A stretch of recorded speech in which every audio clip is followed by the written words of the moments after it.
Al Jazeera Podcasts. As we begin 2025, we're reflecting here at The Take on the stories that define the year we've just left behind.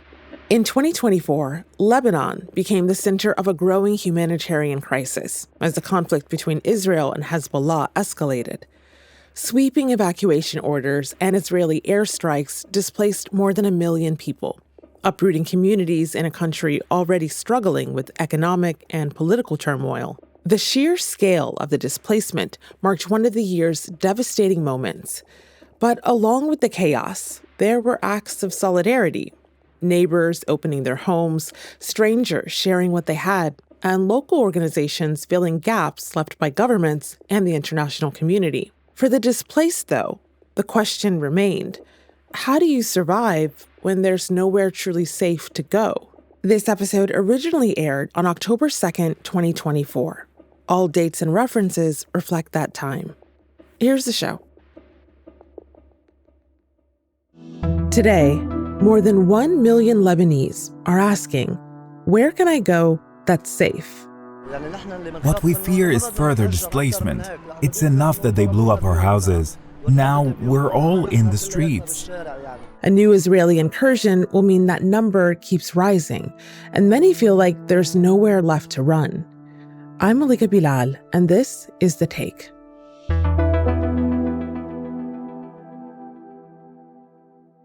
My name is Sarí AlJoud. I'm a Beirut-based journalist. I work with a local media outlet called L'Orient Today. So, Sally, we're hearing reports about a ballistic missile launch from Iran to Israel. We've got breaking news upon breaking news upon breaking news this hour. This is the last one coming into us just now. There are also reports of explosions in Tel Aviv. Missiles have been launched from Iran into Israel. All of this is live. The situation keeps changing and the news only gets more grim. What goes through your mind when you read these headlines? Wider war, Lebanese people paying the price. This is immediately what we think here when we read such headlines, because even we saw after those reports, the Israeli military commenting on it, saying that if that happens, people will pay the price. And this is what we think here, where we get scared. We're just thinking of a wider war, and no one wants that. People here in Lebanon do not want war. They want this to end. But it's very scary for them right now that this is not where this is going. Yeah, because there still is nowhere to go. So, Sally, I know that you are following developments out of Lebanon as we are. So early on Tuesday morning, Israel said its ground troops had entered Lebanon in the south. Israeli airstrikes have continued to target southern Lebanon, though, with really intense bombings.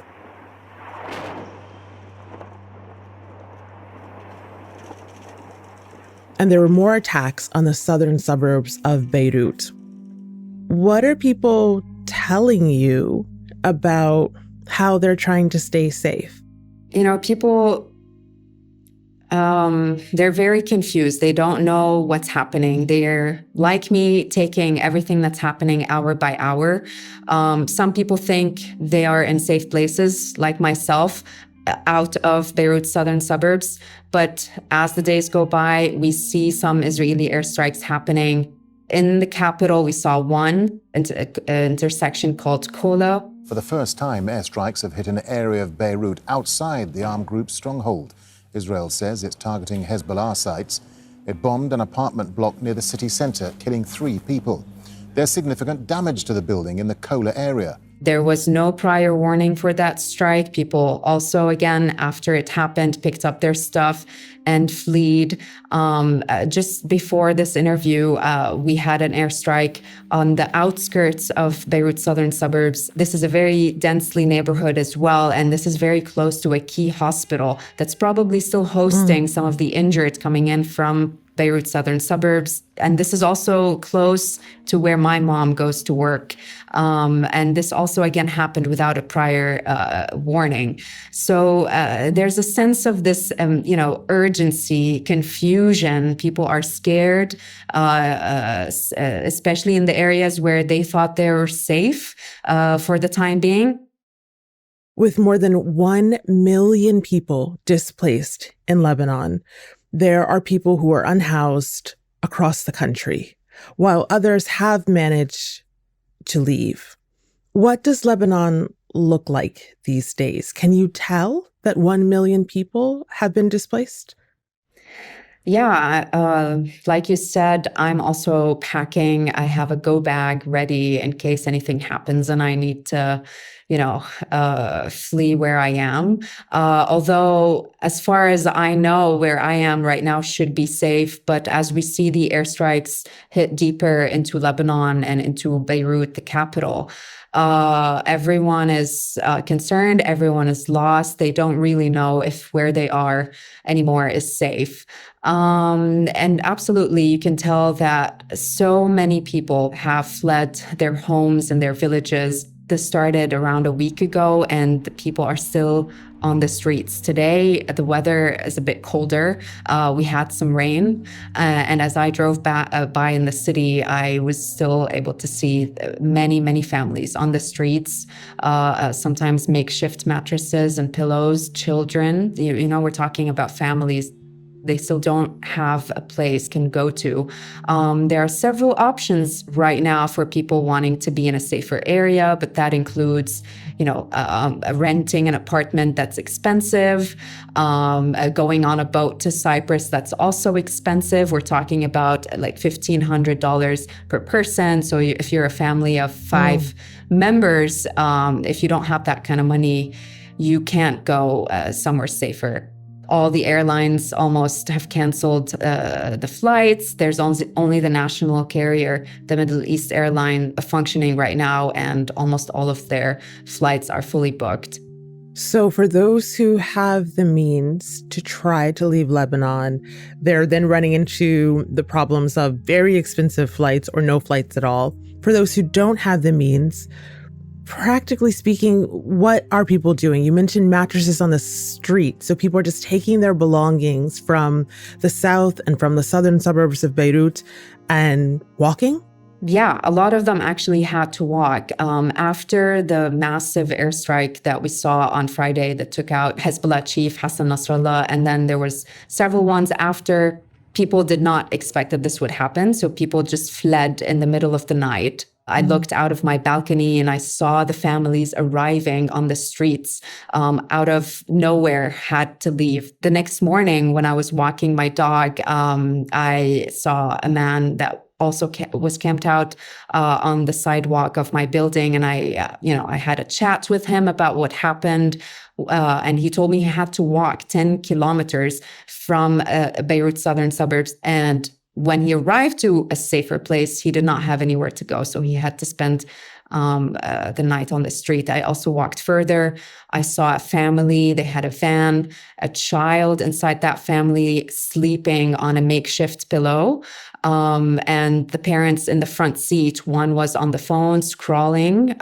I from what seems, checking if there's any options to go to, and the father on the phone calling people. Until today, this was, on Saturday, until today, I see some of these cars still parked on that sidewalk with no, they obviously seem not to have many options where they can go.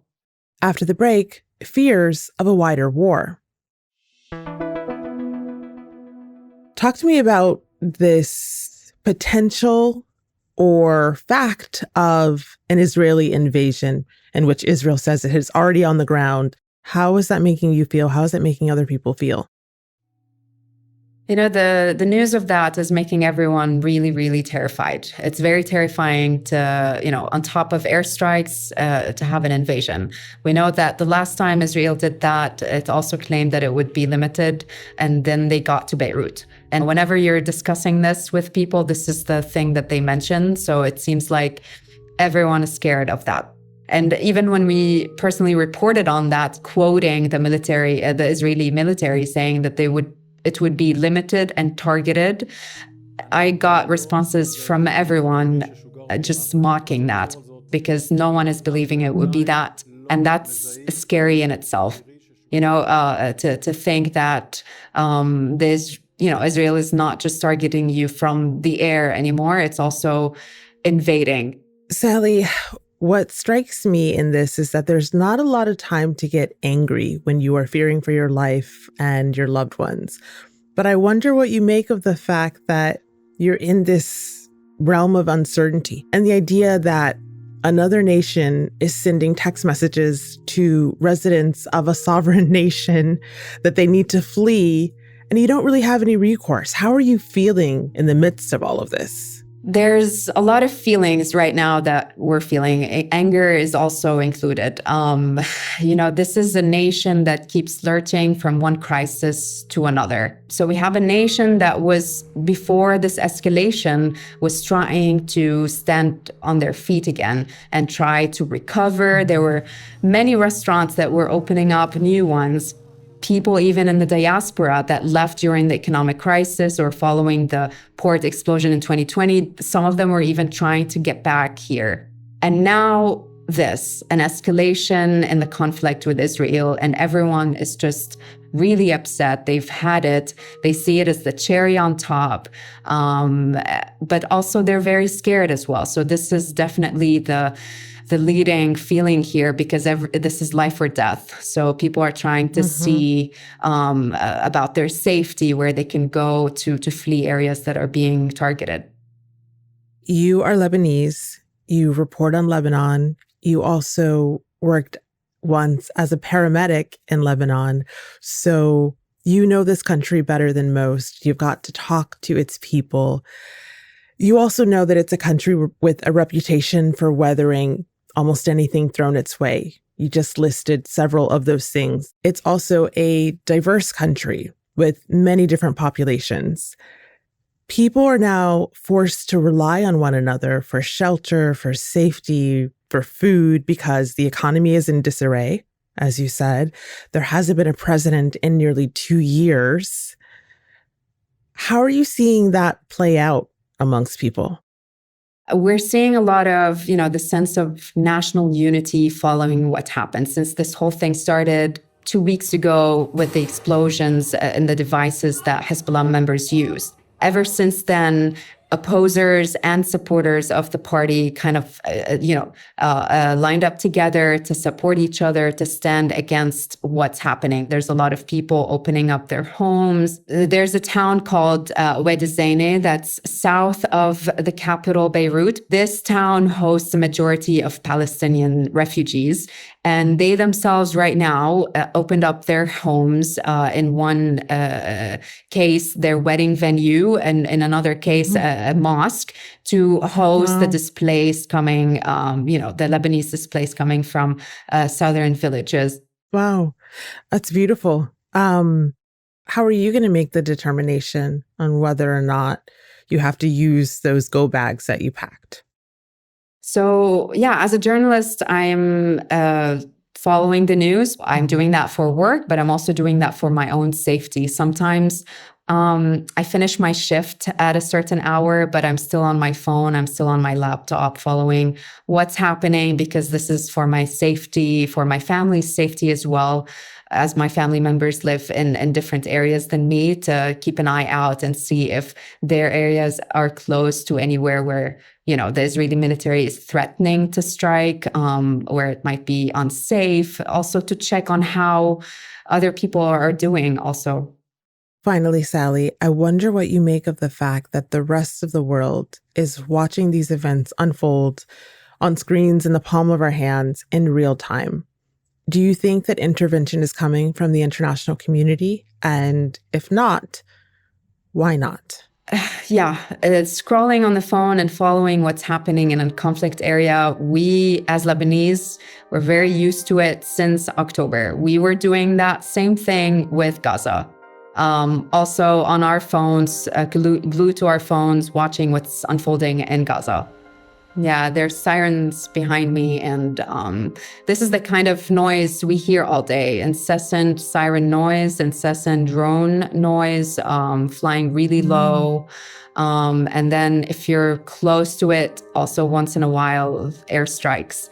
And then immediately we're always on our phone saying, okay, 1, and then 2, 3 airstrikes. People are sleep deprived, whether you're working in journalism or not. People are staying up till 3 a.m. and 4 a.m. Watching what's unfolding and making sure it's not getting close to them, because Israel is also striking areas after midnight. But I think there's a sense of disappointment amongst the Lebanese. They never really expected that it would escalate to this point where there wouldn't be an action from the international community, from, let's say the US and France, and, where there would be pressure on Israel not to escalate to this point. And Israel is, as they say, they get to do whatever they want. No one is stopping them. And that's The Take. At Al Jazeera Podcasts, it's crucial we hear from viewers and listeners like you.